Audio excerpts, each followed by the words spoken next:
I mean, you've done so much. I mean, meeting you is like meeting somebody that is so present in our modern storytelling, because you've done so many good characters and wonderful shows. But so for you, what is the challenge to be part of this particular show? Well,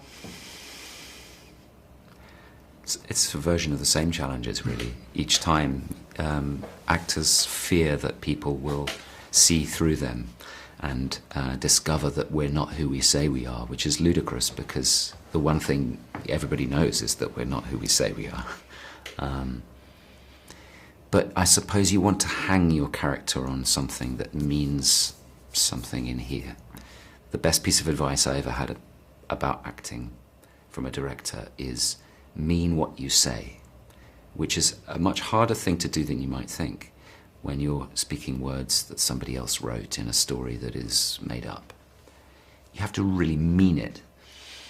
And so it's easy when something about the story means something to you. And this, to me, is a story about, in a cynical world, the world of Westeros, which, like our own, is one of hard truths, bitter realities. Is there such a thing as goodness? And will people do the right thing? And that's a story I want to tell right now, in particular. And to play a man like Baelor, who is in a position of power and influence, and whose decision to weigh truth or not against self-interest or the interest of his family, that is an important thing to dramatize, to put on screen a leader who reads history and who could choose the path of least resistance and the path that's going to promote his own family interests, or could choose to stand up for the little guy.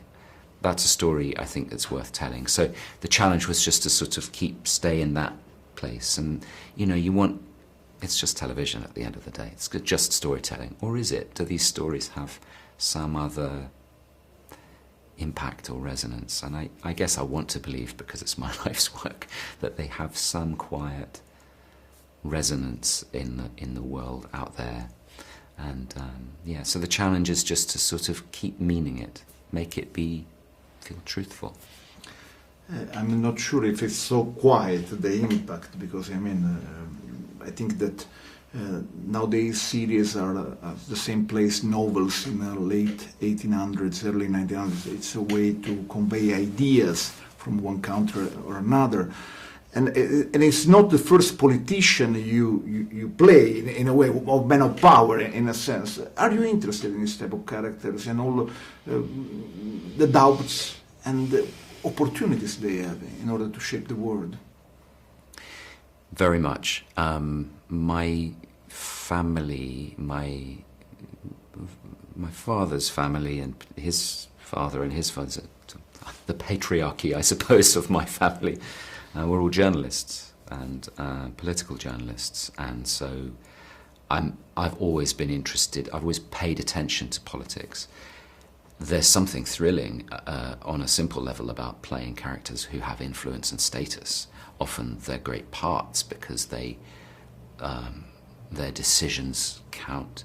And so I suppose one's ego is flattered. There's a sense that your role in the story is often momentous in some way.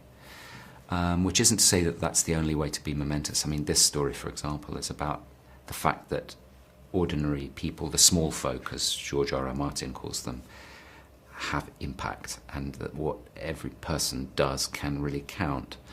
But yeah, I think, to your point, the things that excite me about character are when we ask questions of ourselves that really cost something.